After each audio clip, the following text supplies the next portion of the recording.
Hello friends, good morning. केमती अच्छे आपण मैंने भल अच्छा ना? आम भी बहुत भल अच्छे। पुणी सकाल मिनी क्लास को स्टार्ट करदेली। टिफिन मोर पलि आसला इडली डाल बरा करी।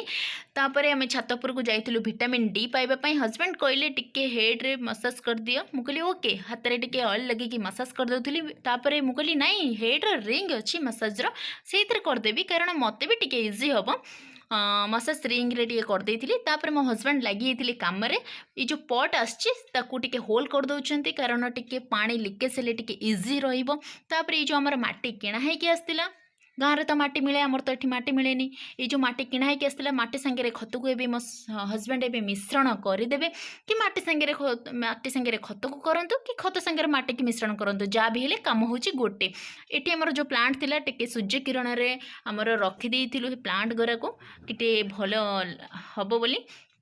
तापर ये जो चाउल देखुं ना सांग मैंने, ये गोटे सैड्र आंटी रखिंट ये जो चढ़ई मैंने खाइबे बोली। तापर आमर प्लांट रेडी होता। ये हूँ लिली प्लांट रेडी, ता सांग को आमर मनी प्लांट भी रेडी हो जाता। ये प्लांट भी रेडी होता। तापर आमर जो लंच रे खाइबा आमर भात सांग को तरकारी, ता सांग को होइतिला सीम आलू भजा, और ता सांग को होइतिला बेसन पिठा, मो फेवरेट। ओके सांग मैंने, वीडियो भल लगी कमेंट सेक्शन में कमेंट करेंगे। रोची बाय।